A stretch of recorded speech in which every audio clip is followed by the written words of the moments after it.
What's up, everybody? Thank you so much for joining us here at the Super Creators Podcast, where we interview today's top creative entrepreneurs in photo, video, and the whole creative field. Today on this episode, I actually have a great guest that I've been meaning to get on, and finally we got the chance. So today, so first, before I do introduce our guest, I'll give you a little bit of a backstory. So our guest for today has built a six-figure business in 13 months, his first year as a videographer, and now works with the world's largest marketers and online entrepreneurs, including Sam Ovens, Scott Oldford, Paul Getter, and many more. He is also on a mission to build the largest and most engaged community of videographers around the world, the Got Camera crew. So I'm excited to introduce to you guys Kyle, known as Kyle Got Camera. What's going on, brother? Yo, man. How are you? Good. How's everything on your side? Everything's good, man. Everything's good. Excited for this interview. Awesome. So where are you, first of all, where are you located right now? I'm at my house in La Jolla, San Diego, California. Okay, so you're in Cali. For some reason, I thought you were from Florida. I don't know why. Yeah, everyone thinks that because my name on Facebook is Kyle FL, which is my middle name and my last name. So it's Franklin Losato.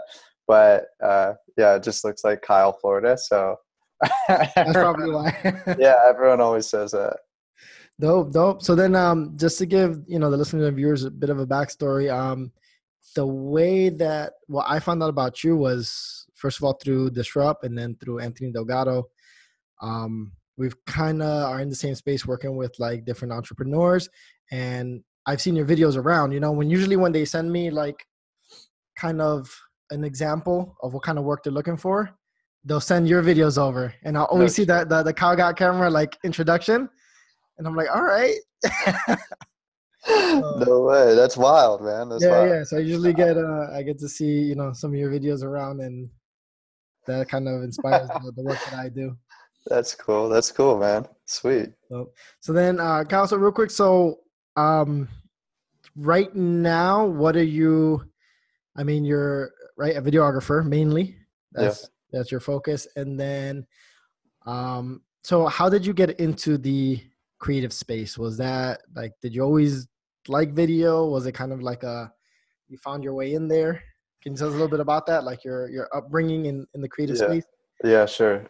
When I was a kid, me and my brothers would always make like home videos, and I was one who edited them. And I found myself in I had a laptop I got from school in 6th grade, and it had iMovie on it. And so like we would make videos, I'd edit it on iMovie, and I'd just like go ham, and like I could be up all night editing a video. I wouldn't eat, I wouldn't sleep. And I would get in it, and that was just early on. I was always just having fun with it. And then when I got into high school, I took a photo class, and then I loved it. Like I loved it. I loved everything about it. And then I eventually did the second photo class. Then I went to AP photo. Then I TA'd for photo class. And I found myself like senior year, I was a TA for photo, and I was in AP photo, and then I had lunch. And so I just skipped third and fourth period and like go into the city in San Francisco where I was living, and just go explore and go take photos. And I'd always like go out with friends in the middle of the night to go like do night photography and all this different stuff. So when I was applying for school, I was like, okay, what am I going to do? Like, what do I want to study? Yeah. And I thought about like what I'm going to do in life. And to me, it was just like, I wanted to become a director. I wanted to make videos because I was a skateboarder, and I used to watch the skate videos and ski videos and snowboarding videos. And I remember always feeling inspired, and like I would watch a skate video and then I'd go out and skate.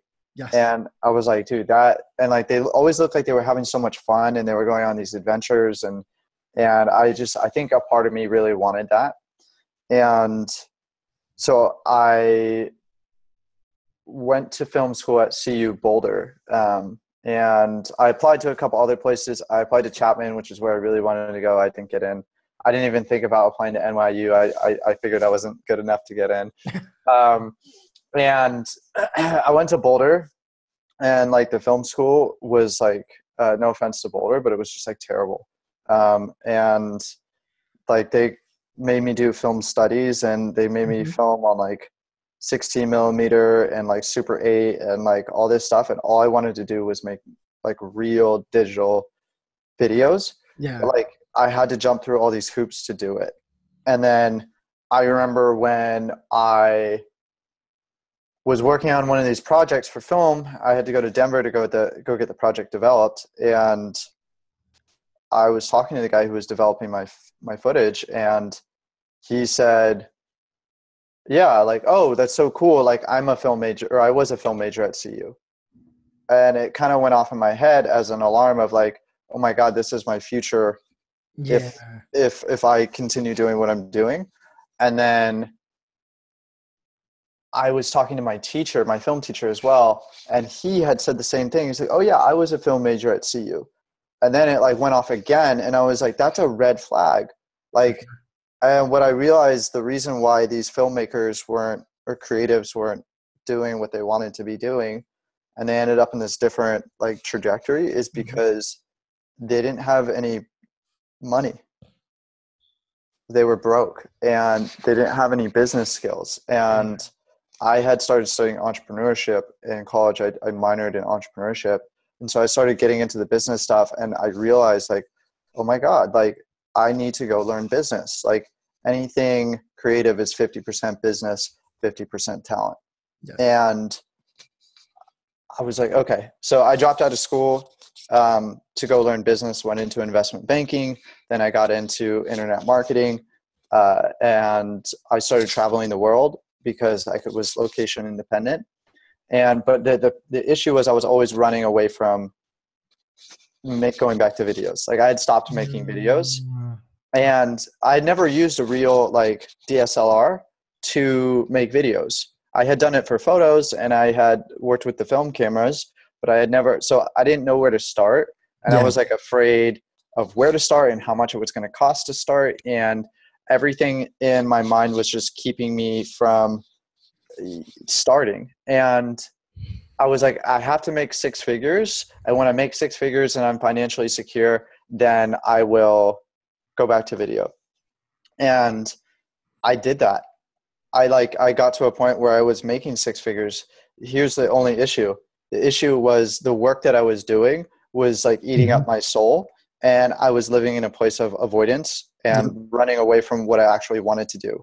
And so like the universe or God has a really funny way of, bringing you back to the path that you're supposed to be on. Sure.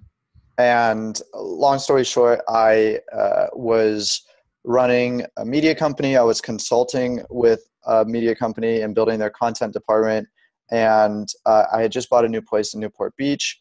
And I thought I had made it, right? But the problem was all this stuff that was underneath. And some stuff started happening within the business, and the stress came up, right? And I was drinking at the time. I was going out. I was like not treating my body very well. For sure.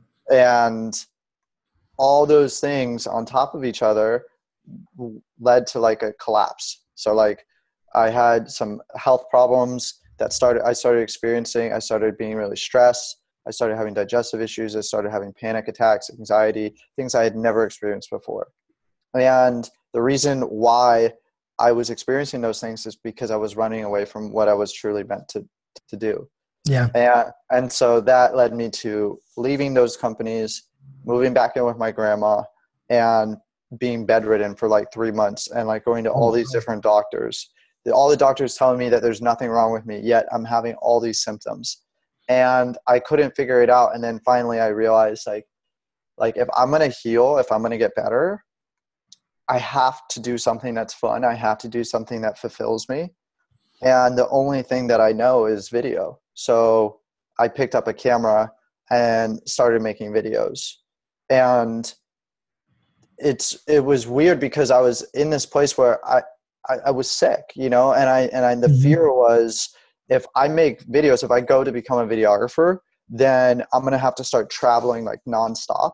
And that's really hard on your health. And I knew that. And all the videographers I knew they were sick, they were tired, and they were beaten up and worn down. And I decided if I'm going to do this video thing, I have to do it in a way that's conducive to a healthy lifestyle. Sure.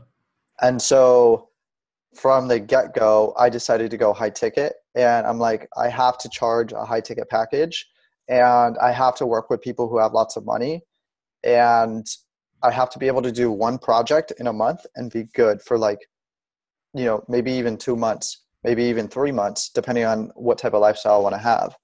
But that will give me the security to actually take care of myself from a physical standpoint and get to do what I love. And so that sort of started my journey of like getting into video and how I set up my business. Okay. That's awesome though. That definitely, I resonate a lot with you saying like how you got into video, just starting like editing home movies and things like that. Mm-hmm. And, my story is kind of like similar. I would just, at the time, like, I also grew up skateboarding. I would do a lot of breakdancing. So this is when YouTube like just started. I would grab videos from there and I would just like splice them up, put like my favorite track and Yep. I definitely did that. I definitely did make that. our own Like remixes. custom edits. Yeah. Yeah. Yeah. And, and it's funny because at that time, I never thought of it as video or video editing, or I just saw it as, I like this, I'm going to do it. Like it had no name for me. It had like no like name or title. And then later on, when I actually like got back into it, I'm like, wait, I used to do this a lot when I was younger. Like, Mm-hmm. but yeah, no, definitely the love for video is there. And it's important. One thing that you touched up on, which is going back to basically what you were meant to do or like your path, because there's some people that they don't understand, video, or they don't see it, but for us, like you said, it's like fun, we just like doing it. And the fact that we're able to actually make a living off of it is something amazing. But No, it's wild. It's so beyond me, because I used to do this just for fun, like you said. And I just, when you have a knack for something, or you have like a calling to something, it's just, there's something there that's inexplicable, but for whatever reason, you engage in the process so much, which makes you even better at it. And the better you get at it, the more fun you have, and the more fun you have, the better you get. And yes. it's like a feedback loop like that. Yeah, no, definitely. So I did want to touch upon one point, because out of everybody I've interviewed, the first one that mentioned it, and it's about the stress factor. The stress factor of, first of all, doing what you don't like and knowing that that's not what you live for, but then also the stress of the videographer lifestyle. So I mean, I guess a lot of people, like, because we're in the grind and we hear the hustle and things like that, but can you go like a little bit more deep, just explain of like, how can we get away from the grind, the hustle, always the late nights, and not being always like super productive? Because I know I've been through the same loop where it's like edit after edit after edit, and then when you check your bank account, it's still not matching up. So you're like overworking and then underpaid. Yeah. It's just it's a huge problem that I'm trying to solve with the community. The Got Camera crew is like, I feel like I'm a unicorn in the sense that like I don't know any other videographers who live like me or make the types of money that I make from the amount of time that I spend. Like there are probably people who make much more than I do as a freelancer, but or maybe not, I don't know. But from what I can see, it doesn't seem like people are. But the one thing that I noticed is that everyone is working way harder than I am. And I changed my value system from like, I don't value working hard. What I value is having a life that I enjoy. And the reason why people don't charge more, and that the reason why they're working so hard, is because they don't value themselves. They don't respect themselves enough to give themselves that time, because they don't think that they're worth it. Right. And they also, it's also a strategy thing. Like they don't know how, because no one's ever told them, or no one's ever taught them like that there's a better way, or shown them that there's a different way that you can do it, because they probably collaborate or see other videographers. Like it's actually really bad, because I know that there's a lot of video influencers who I look up to, or who I did look up to, and I watch their videos from time to time, and I appreciate who they are and what they do. But like the example that they're setting is not a healthy example. It may be great for achieving greatness within your creativity and like creating amazing work, but like if that's at the cost of your health, then what's the point? Exactly. And so I think the way that we solve the problem of overworking and undercharging is by reevaluating what we think about ourselves and what we think we're worth, and packaging, pricing, and positioning ourselves in a way that's more compelling to our ideal customer, so that we can serve them at a higher level, and they can understand the value that they're getting from that higher level of service, so that the prices that we charge are justified and the clients are happy to pay it. Definitely. So then, okay, so touching up on that, because it's, and you know, and this is basically, this is why this podcast exists, is to educate and to help out the community and let people like grow. If one person grows, we're all growing. Like there's honestly no need for like harmful competition. It's all friendly competition, you know, it's all bettering each other. So then you mentioned about not understanding their value or understanding their worth, and that's why they overwork. So then I guess what kind of tip or suggestion would you have for like how can we take a step back? Like let's say for me as a videographer, then how can I take a step back and actually reevaluate what I'm doing, and then kind of like stop myself and put myself in the position that I want to be in? Like what would be this is great. We'll do it for you right now. So we don't have to, but are you open to sharing like a general pricing framework for where you're at right now? Yeah.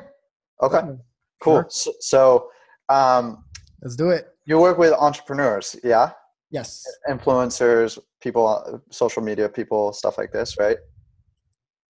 So what is your typical rate for when someone says, hey, Manny, I need a video? Like, how are you packaging that? How are you pricing it? Yeah. So basically, it's a good one. So right now, honestly, lately it's been, let's say if they already have the footage and just need like an edit, like don't need like a 1 minute video, I usually charge like 100, 150. Like 1 minute, they already have it. I just have to edit it. If they need me like on the floor, usually like just to book the date, it's usually about like 200, 220, just for me to be there. So let's say for like an hour, and then it would be 100 for the additional hour. That's usually how it would work. And that's because like we haven't worked with like personally directly with the influencers. It's usually either like, you know, alley-oop to us. So we're kind of working side by side with like another agency. Got it. So it's not like direct to consumer kind of price. Yeah. And then lately, so now it's kind of like for any job, like video wise, it's usually we're starting at 500 and then figuring out how we can do that. So it's like, if it's a shoot, if it's one video, it's 2 videos, but we don't want to go lower than that because it's really not, you know, it's the same amount of time and effort to do something for $50 to do it for 500. So cool. That's where we're at now. But honestly, like, you know, and I'll be 100% transparent, it's something that I'm still like struggling with because I know that the worth of the work and the time is really not matching up to what I'm because if you break down the time, you'll be making like $5 an hour. Yeah, it's crazy. So this is great. So here's some quick things that we can look at. So number one, like I never take work where I don't get to shoot. Like I will never edit someone else's work. I'll never edit someone else's footage. And I only go direct. So like I'll never work like through an agency, always work directly with the client. And that requires more responsibility on your end, because you have to go out and get the customer, you have to build the relationship. But what it does is now it's your relationship, it's not their relationship. Yes. So those are the first two things. Number three, you're also doing anything and everything that will come your way, which is a huge problem. So what I teach is the 3 steps. And the step number 1 is to pick a niche and then niche within the niche. So if you're working with entrepreneurs, you need to get more specific. I work with real estate entrepreneurs who make 6 figures and above, or I work with social media influencers with 500,000 plus followers, or I work with fitness influencers who sell digital products. You know, like you need to have a very, very specific niche. And people think that they're niche just by saying, oh, I do music videos. No, like you need to go way deeper than that. And the more narrow and more specific you go, the better it's going to be, because what happens when you niche within the niche is you can start to become the authority and the expert in that space. And people will seek you out as a specialist instead of you seeking them out as a generalist. The second step is you need to create a core offer, your irresistible offer.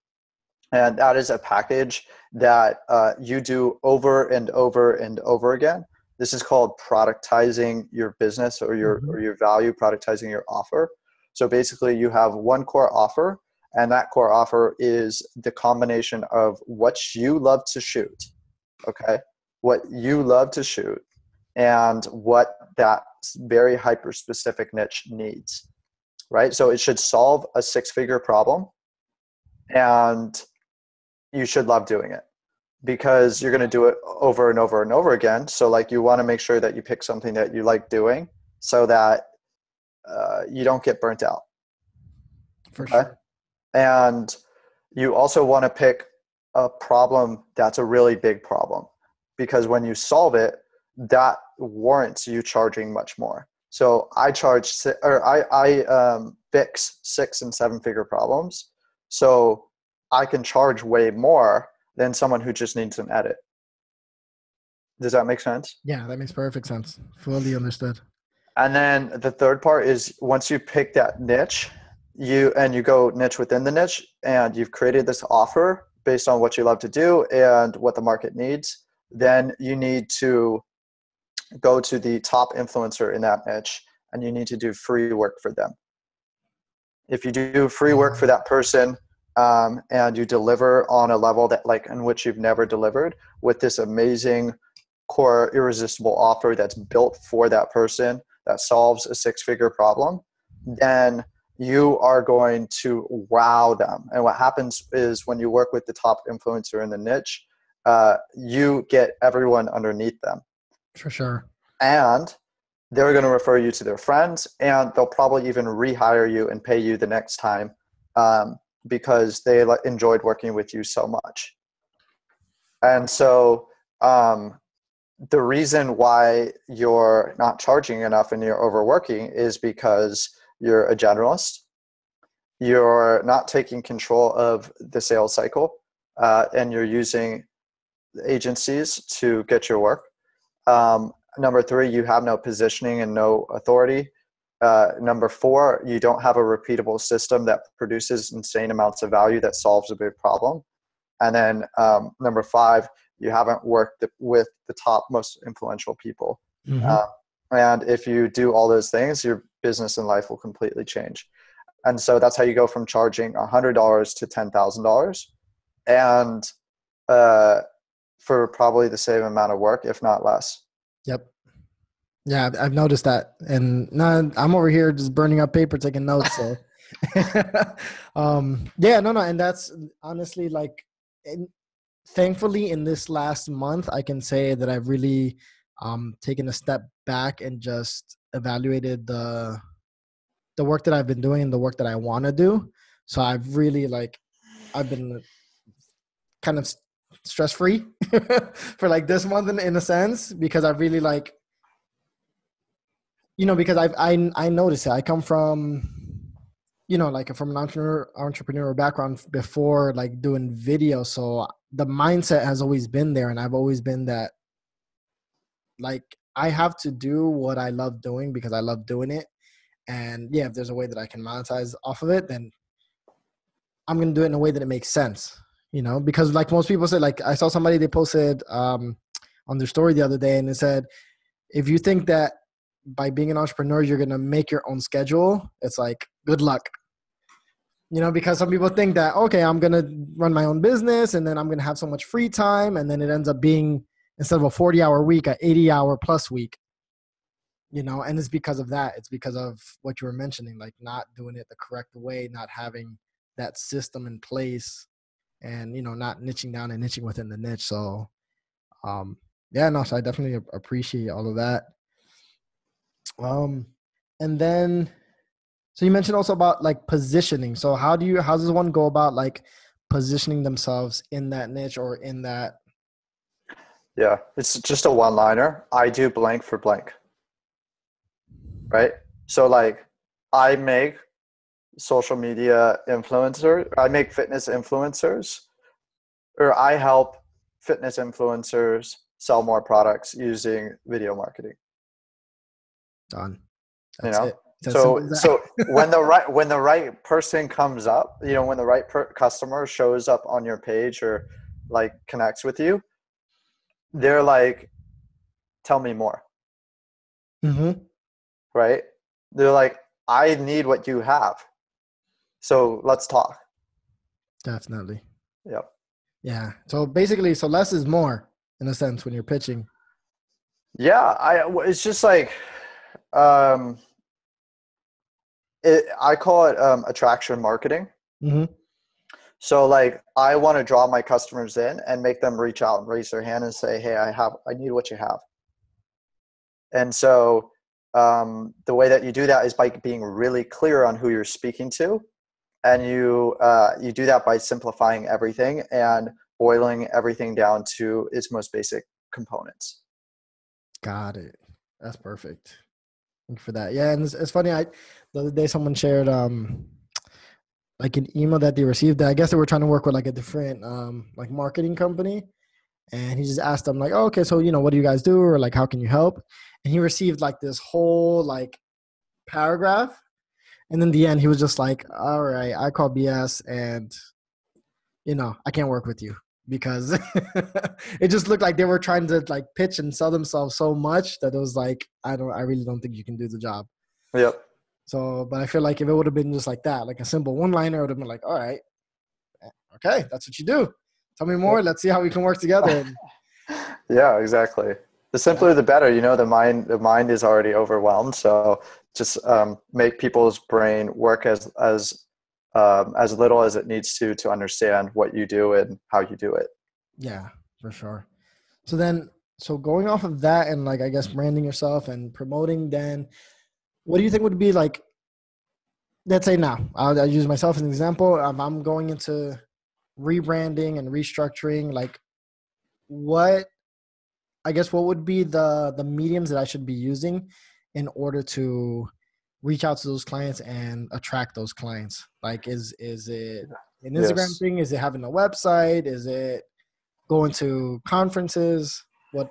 Yeah. So the most important part, this is like marketing 101, is when you get clear on who you're serving and how you're serving them, and you've picked your niche and you created an offer for that person based on the research you've done of that customer and what you love to do, and then you've identified the key influencers, you need to figure out where they are spending time and then go there and be omnipresent in that location. I have a client named Scott Olford who talks about, he's a marketing wizard, and he talks about something called the ROI method. That's his methodology. Mm-hmm. It's relevancy, omnipresence, and intimacy. So for your customer, you need to figure out where they're at. You need to have a message that's in content that's relevant to them, right? Or conversations that's relevant to them if you're at an event in person. You need to be omnipresent, right? Because that means you basically need to be everywhere at once. So if maybe they're seeing you in a picture with one of their friends, maybe you showed up at this event, maybe you're on a podcast with someone in their industry, maybe like it's like being everywhere all at once in the ecosystem of where your person's attention is. Mm. And then intimacy is like having deep connection within those conversations. So like, not only were you relevant, not only were you everywhere, but you were also like, you go so deep that the person understands that you really get them. And what that turns into is there's no other choice but for them to work with you, because you just get them. And you speak exactly to who they are. And they won't exactly know why, but they'll just be like, I just feel like I need to work with you. And like, I know we're going to do something together. Like, I get these types of messages all the time. Like, we have to work together. Like, I just know you're the guy who's going to tell my story, you know? And yeah, that's where to start, I think, from a marketing perspective. Awesome. Yeah, no, I love that. And it's funny that you mentioned like kind of being omnipresent, because when you keep seeing the same person and you really don't know who they are, what they're doing, you kind of get intrigued. So you're just like, man, he all right. I've seen this guy before. He was in a picture with so-and-so. And now he was at this conference and he's over here. And then you find out what he does. It's like, oh, he does video marketing for these people. And, you basically become kind of like you become a celebrity. Yeah. You're a celebrity to a select group of people. So like, for example, you said when we got on this call, like, yeah, I've been seeing your videos everywhere, man. Mm-hmm. Like, everyone that I talk to, they're like, I want it to look like this. And that's an example of being omnipresent, right? Because you're working with similar people. So they're all seeing my videos, right? Which means I'm doing a good job of making sure people know who I am, who I need to be relevant with. Yep. No, that's for sure. And actually, I was gonna use the celebrity word, but just because of like the sound of it, I like shaking my. But it's true. It's what it is, and I've always noticed that. Like, even like just looking at different industries, like I always notice how people are like many famous people in just like in that world, like for photographers, there's amazing photographers that are known in the photography world. Yeah. But if you talk to them in the general public, no one knows who they are. Yeah, nobody knows who they are. Yeah, they're meta famous. Mm-hmm. So it's like, I've always noticed that, and I'm like, okay, so that's also shows the power of a niche and of a group and an organization, like having that specific group of people who are in that, world kind of. Yeah. Yeah. So I got a question, is like, with your audience, people who are listening to this podcast, like what are those people like? Like, I want to get a better idea of who we're speaking to. So like, I want to give as much value to them as possible. So tell me a little bit about your listeners. So most of the listeners are basically, I would say, same like entrepreneurial creatives who are also, building their brand and ready to take it to the next level. So it's those people who are like, who have the work ethic, who have amazing work, amazing talent, but just haven't been able to hit that peak that they're looking for. Got it. Cool. And that's definitely, and then that's why I said this is more of like, it's educational because, also for myself, I love holding conversations, learning. But if there's anything that I can share, that's also like, what I'm here for. Because I've always noticed, like, when I started, I didn't have anybody to talk to. I really didn't have, somebody to mentor, to teach, to guide, to, show me the mistakes they made and not do it and things like that. And in this industry, at least for a while, what I've noticed is a lot of things are held in like secret. So it's like, if somebody's like making it or doing well, they usually don't share. They won't share their editing secrets or their, style or how they're doing. So it's always been like a kind of like a separate thing. So that's why I'm like, I want to bring it together. Yeah, it's kind of taboo. Yeah. But I feel like it shouldn't be like that, because like you said, especially if we're niching within a niche, there's no competition. There's no competition. And there's 7 billion people in the world. Like, you only need 10 good clients. You don't need them, Yeah. And I also believe, like, I like the competition. It pushes me to get better.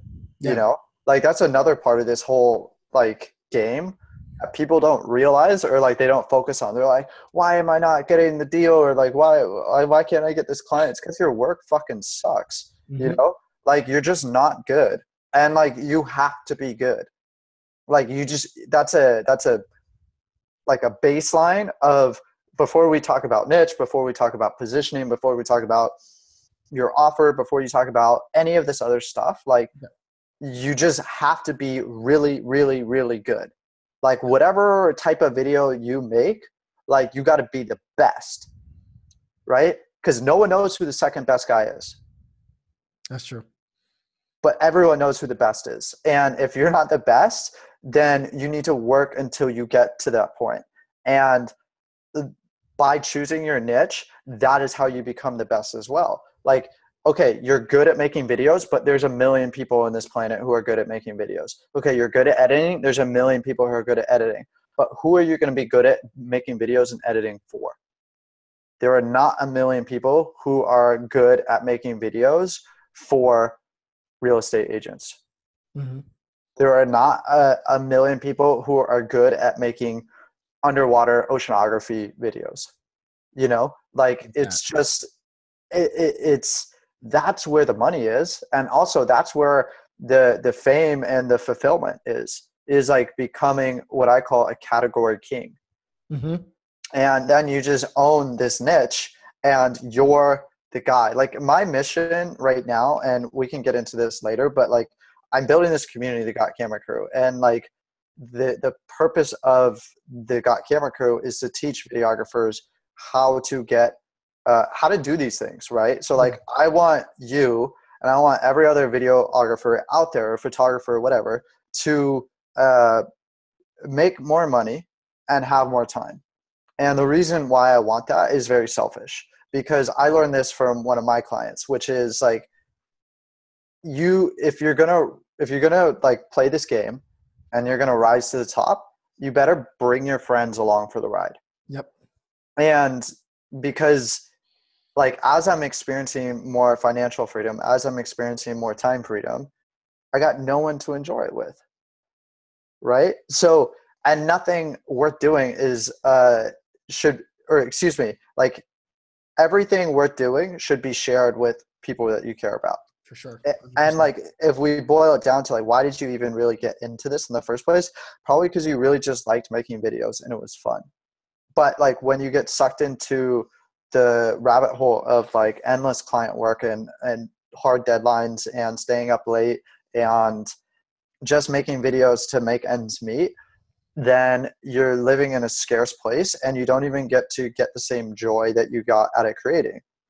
And for me, like I love making my client videos, like don't get me wrong, but nothing makes me happier than making videos for myself. Yes. And I don't even need to show those videos to that many people. Like I want to share them with my friends. If other people on the internet see it, great. But like it's the act of creating for myself just because I want to create that gives me so much joy. Mm-hmm. And so the goal with the community is like, okay, let's learn how to niche. Let's learn how to create an offer. Let's learn how to nail down those top influencers in this space. And then let's make some good money and let's free up your time because you're not doing as many projects. And when I go to any country or any state in any country in any part of the world, I can make a post in the Facebook group and go, hey, who wants to go shooting today? And 10 people will hit me up from any city saying like, hey, I got time, or or like, because they don't need to worry about the money. Yep. You know, because they already made some with the 20 client projects that they did in the last 6 months. And they have the time because they're charging a high ticket and they're not doing 20 projects in a month.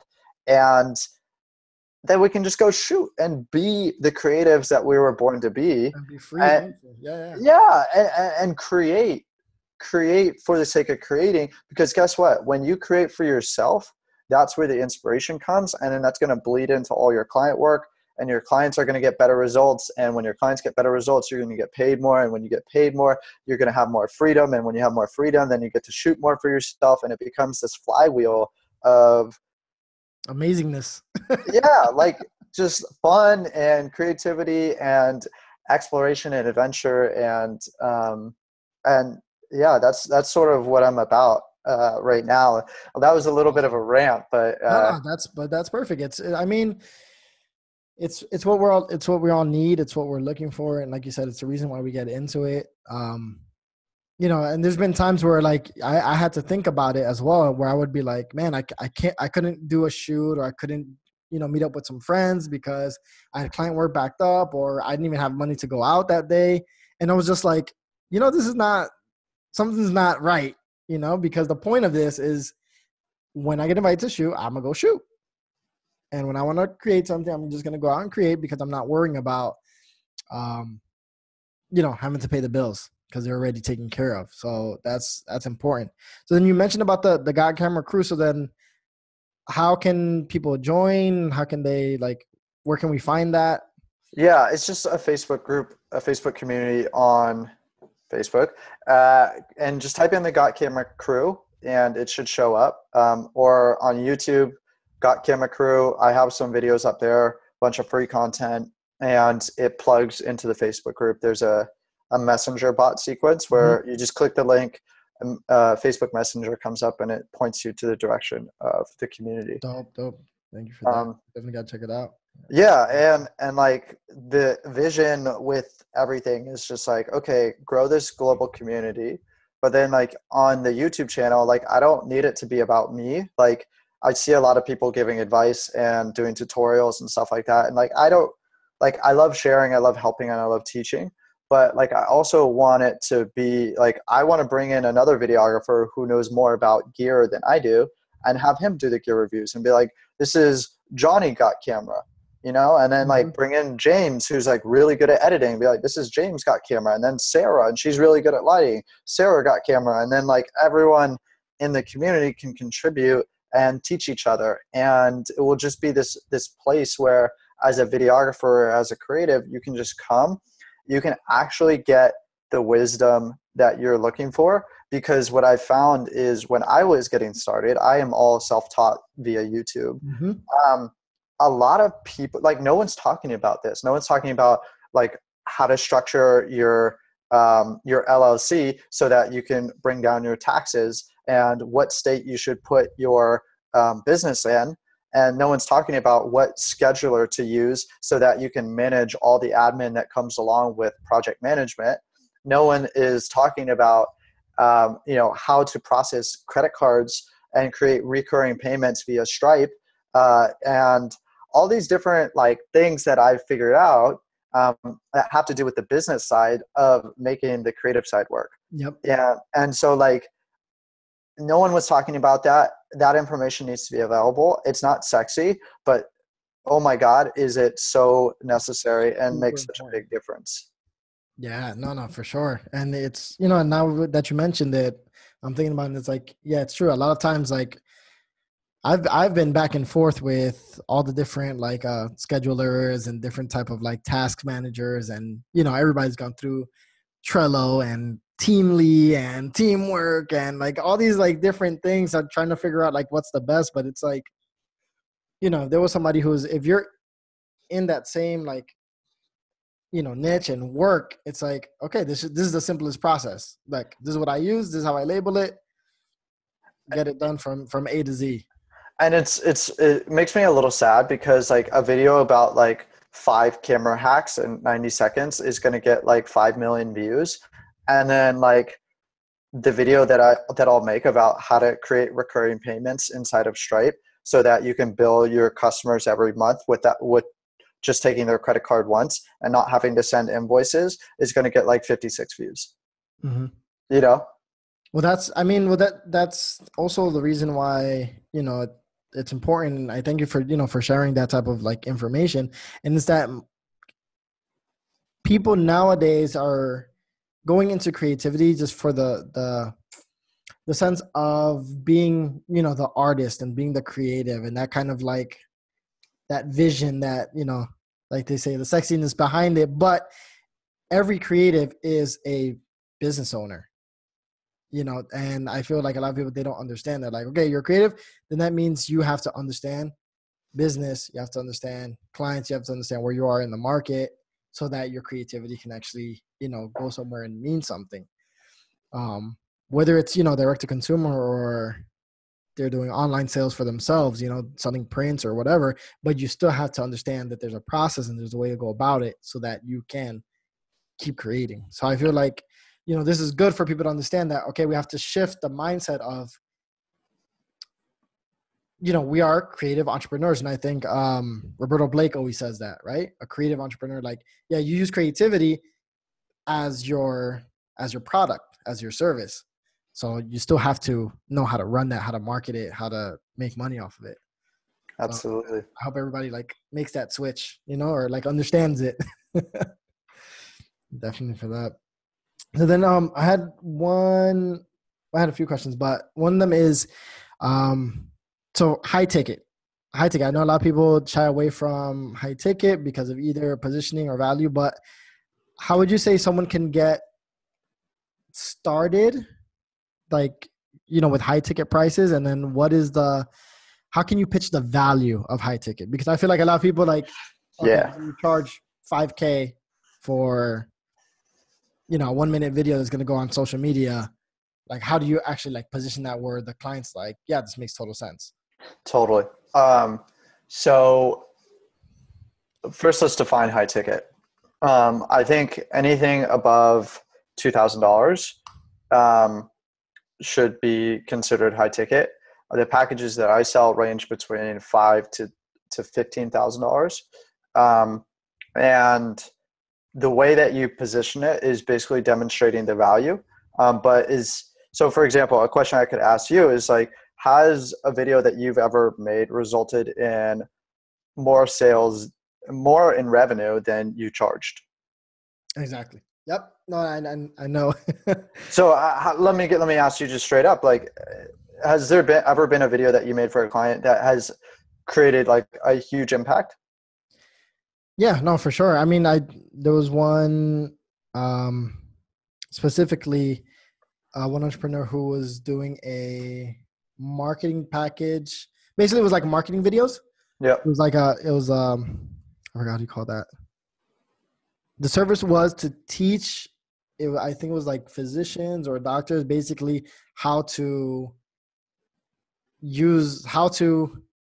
basically it was like lead gen and to bring in more clients and things like that. But they would contract him as like the go-to guy to make that happen. So obviously, a video that, to have to do the whole course, and then he would sell that for high ticket. Yeah. So do you have any idea how much like maybe he sold from the videos that you made him? Right now, I don't have that info. Okay. So do you know how much he charged for the course? For the coaching or whatever it was? I don't remember. This was a while back, but I have to. Okay. All right. Well, the typical course or coaching program can range anywhere from like $500 to like 25,000. Okay. Yeah. So let's say is it possible that your videos helped him generate more than 10 sales? Yeah, for sure. Okay. So if that's the case, let's say it's 500, right? Like he's charging 500 for his course and he made 10 sales. That means he made what? He made $5,000, right? So that means that we can then intellectually and logically charge up to $5,000, right? Because we know that we can generate at least $5,000 in value just from a financial perspective, right? But that's not even including like the lifetime of existency of this product. No, so like, even though he's only made 10 sales, he could make 100 sales over the course of the next year from the videos that you make him. What does that mean? That means instead of making 5,000, he makes 50,000. So then we could actually charge a lot more. Exactly. Right? But we just need to document the results of our clients and show that to them so that they understand that we've done this before and that we know how to help them. In addition to that, this is a mind fuck for anyone out there. So like someone, I imagine listening to this or watching this could say, hey, that's great, Kyle, but I don't work with entrepreneurs and business owners. So like, I don't see the direct impact of the value that I'm creating for them. Like I work with musicians, I make music videos. I'm like, oh, that's interesting. but being a musician is still being a business, right? And so if you're a professional musician, you need to make money. And how you make money is by getting yourself out there, getting people to listen to your music. Yep. So if I make a music video and 10,000 people listen to this music video or see this music video, that doesn't sound like very much, on the scope of like, okay, I got 10,000 views, like whatever. Mm-hmm. But what if one of those viewers was the brother of a big time producer, and then that brother shows the big time producer that music video, and then that person gets a record deal because you made this music video for them in a way that was really compelling and showed off their skills and their music and sold this producer on booking that artist. Yeah. Right. Because if we can do that, then we can definitely charge more than we're charging. And then the second part is, just because there's not a financial, like, direct ROI, we got to start what I call multi-dimensionalizing the value that we give. So like, for example, when you make a video for a client, if you do a great job and you do it in a timely fashion, what does that do for them outside of solve their immediate business problem of, hey, I need content or I need a video or whatever? Mm-hmm. Well, what it does is it reduces their stress. Yep. Right? And what happens when they reduce their stress? Well, they feel better, they feel happier, and they're more present with their wife or their spouse. What happens when they're more present with their wife or their spouse? They have a better relationship. What happens when they have a better relationship? They're nicer to their kids. What happens when they're nicer to their kids? Well, those kids don't grow up and become, or those kids get to grow up now and become better contributors towards society. For sure. And what is the perceived value of that? Like, how do we price that? How do we put a price tag on that value that we just created by making a video? We can't. You can't. It's priceless. So when we start multidimensionalizing the value of what we deliver in people's lives, not just from a financial perspective, but for their health, for their emotional state, for their relationship, for any other area of life, we can start seeing that, wow, we are really contributing a lot to our clients, and we just need to give ourselves permission to ask for more. Yep. 100%.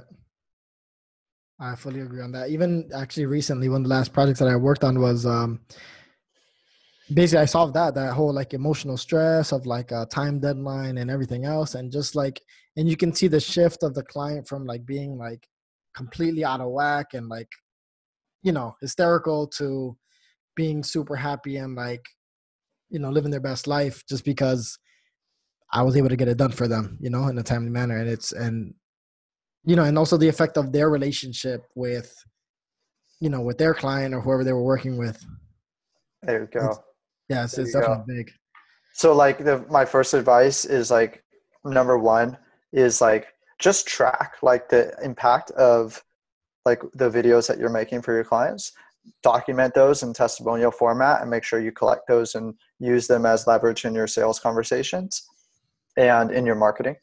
And then number two is to multidimensionalize the value that you're delivering so that you can really conceptualize and embody what you're worth and how big of an impact you're really making. And then number three would just to be double your rates right now. Whatever you're charging, double your rates, because I know that you're undercharging. Like, I could double my rates right now, and how much you charge is a direct reflection of what you believe you're worth. Mm-hmm.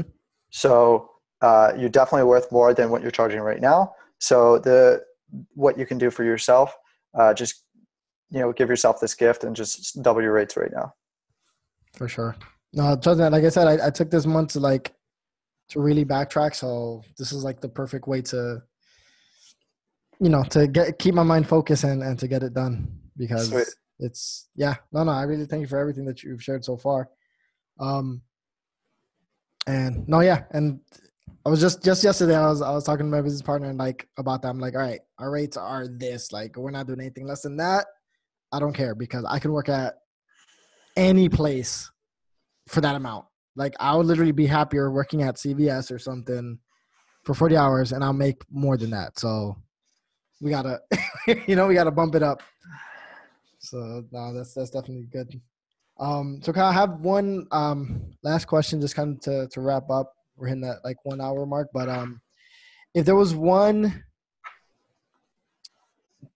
like takeaway, like one golden nugget that you wish that you can see the community doing more of, or practicing more of, or understanding more of, what would that one thing be? Like the one thing, like if they didn't pay attention to anything you said right now, was one thing that they should like really just do and embody, like what would that look like?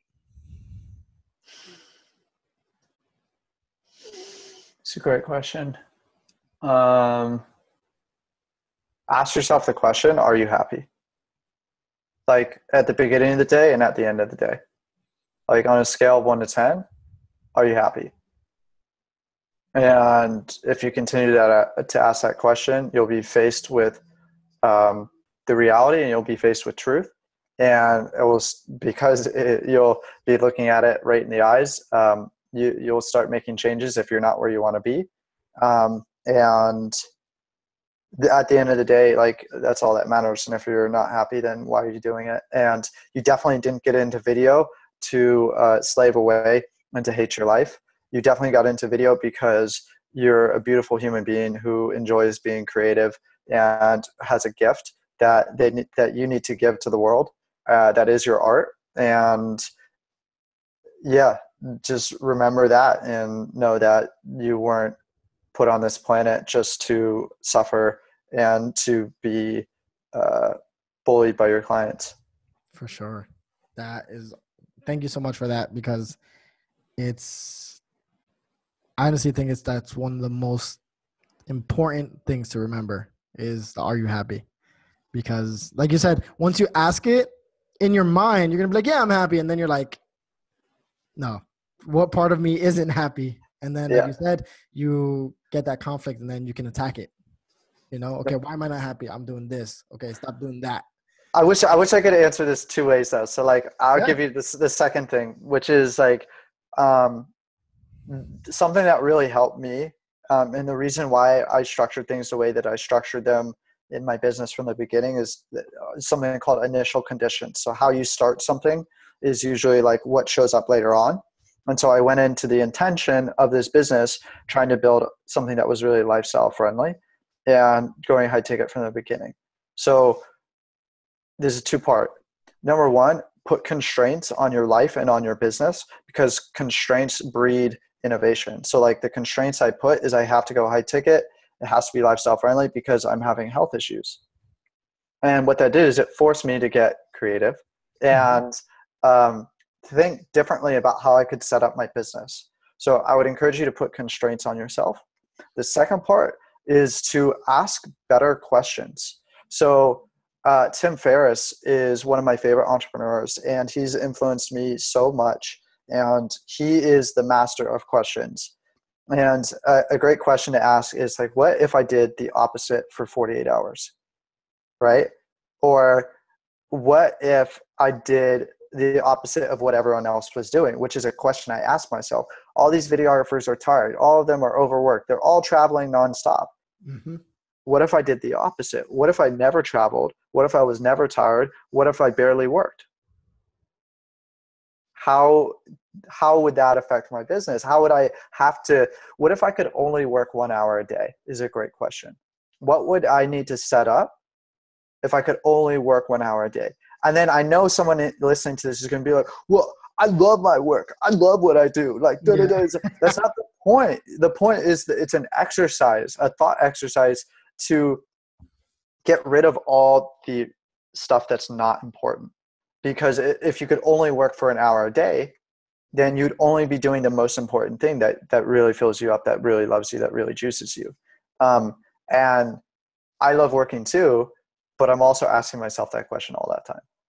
Exactly. Awesome. That's amazing. That's definitely asking better questions. Even while you were mentioning it, I was like, man, it's true. Because a lot of times, like, we go into that kind of like flow state of, what you see and then try to mimic and then at least be like in the same level with everybody else, but then you don't want to be there. So to actually like flip it and to think different and to do something different, it's usually, it's a lot of people shy away from it. They're scared of it because they don't know like, well, no, what are the results? They don't understand like what could possibly happen. But I think thinking that way, you can only get the best possible outcome because you're being very intentional with your thoughts and with your actions, and not just like, working kind of like nonstop without thinking. Yeah, like intention is everything, right? Like everything I do has a purpose, and I will never not do anything without like really thinking about it when it comes to business, because I know how easy it is to fall into that trap because I already fell into it and I suffered the consequences and I was punished for it. So I learned that lesson very early on. Definitely. That's awesome. Well, thank you so much for sharing that. I think not only myself, like I always have these sticky notes, but I'm like burning through it. Got to listen to it later on. But it's good information, and it's so far for me, it's been super helpful. So I definitely know for everyone that'll listen to this later, they're definitely gonna, reevaluate what they're doing and actually put the right gears into motion so that they can grow as creative entrepreneurs and live the life that they were meant to live as creators, and not just slaving away behind a computer. One thing that like you're even mentioning that is a lot of times I'll get people to say like, oh, are you always working, or it's so late at night, and I'm like, I don't want to be that guy that's up at 3 a.m. editing. I like going to sleep perfectly fine, waking up and drinking my coffee, and then like it'll be 12 or 1 o'clock, and then I'll start like working. Like that's what makes me happy. Actually, like, staying up all night for like because of a certain deadline or something, that's, so I also want to like change that image. I want to be, perceived as like, well, he's never working, but we always see work being produced somehow. Yeah, yeah. I mean, I feel like I'm in that zone, and I just feel I'm the reason why I created the group and the community and stuff, and why I'm like excited to come on here and share. And like I'm definitely gonna make it a point to get on a lot of different creative podcasts and stuff like that. But it's just like I just feel so like lucky and so grateful to have had the struggles that I had like earlier, to force me to put those constraints on myself. So now I get to enjoy like what seems like not real life. Yeah. And I hope to be that beacon of light for others of like, hey, like um, it might take some time. It might take some rewiring of your brain, and some asking some hard questions and like looking inside yourself and also getting better at your craft. But there's a better way, and I would love to help you, and I would love to support you in that journey, because I walked the road alone. Mm-hmm. And there's this quote that it's been ringing in my head, sort of unconsciously, which is, if you want to go fast, go alone. If you want to go far, go together. Yes, definitely. I understand that 100%. And I think most of my life has been the go alone. So I've been able to do things fast, but but not far. So no, and again, I'll say it like I fully appreciate everything that that are doing and the community that you are growing, because I feel that that's what's lacking is the growth community. And I feel like if we really like as a creative community, if we really come together, we're gonna become this powerhouse, and it's just gonna elevate everything because it's gonna be better for everyone. Because Yeah, rising ships rise, or like, what is it? Rising tides bring all the ships up, or whatever. Yeah, and also it's like, uh, God, what was I going to say? It's like you don't know how powerful you are as a creative. Like you're actually the one creating the most influential people in the world. exactly. Like you're behind everything that's happening, like with your photos, with your videos, with your art, with your media, like that is what people are consuming on a daily basis. And media controls attention, attention controls the world. And it's our responsibility as creatives to embody and allow ourselves to take responsibility for the power that we truly hold behind the camera and through our editing. And you guys have the possibility to change the world with your videos. So Yeah, no, definitely. That's and that's something that that Anthony will always remind me of. And he's like, the first time that we actually like worked together was when we went to Puerto Rico for the first time. And just from the one video of that trip, that was, and it was mostly like iPhone footage. It was like a little bit of DSLR, mostly iPhone, but just the story that it told, like, moved so many people to even, to help out in Puerto Rico, to move out there, to, change their career paths and like what they're really like focused on in life. And, it was like such an impact that I myself, I didn't see it because I was just, behind the, with the blinders. But, when he reminded me of it, I was like, it's so true because of one, piece of media, piece of content. It was able to impact so many people. So we really do have, the power to change the world and to affect it. So yeah, I can't play small anymore. I don't want anybody else, playing small, because we definitely do have a big role in this society. And the way things are now is the creatives are the new superstars and, with new rock stars. And we're basically right now we have everything that we need in order to, do the best work that we've ever done. Yeah, and with great power comes great responsibility. For sure. That's one of the best quotes. My dad used to tell that to me every time I left the house. Yeah. And so, I'll leave you guys with that, is that you do have a lot of power, and you were given the gift that you were given for a reason, and it was to use it. And and so I'm just excited to meet you. I'm excited to help you grow, and I'm so thankful that you took the time to interview me, Manny, and so happy to meet you as well, man. Thank you. And definitely, my one of my biggest things is everybody who I've, interviewed, I definitely want to meet in person and like create together, because I feel that's going to make the final, like that's going to put everything together. So we definitely got to make that happen. Yeah. Where you based out of? Well, right now so I just moved out to Houston. So okay. I'm in Texas right now, but I'll be back and forth from Puerto Rico and Jersey. We're looking to go out to Cali this year. Okay. So, I'm going to New York next month. And so if you're in Jersey, maybe we can make something happen. Okay. Yeah. Well, let's see if hopefully our schedules link up, and then we can definitely do something. Cool, man. So Kyle, one last thing. So where can everybody, find you, or what's the best place to connect with you? Yeah, the best place to connect with me is in the Facebook group, Got Camera Crew. If you want to find me, my personal stuff, I'm on Kyle Got Camera on any social platform. YouTube is also Got Camera Crew. That's where my content is, where you can like learn more stuff about video business. But I want to plug the Facebook community, because that's where the most value is, and that's where I'm going to be spending the most time going forward. And that's where you can get the most help, and you can get plugged into the community, not just from me.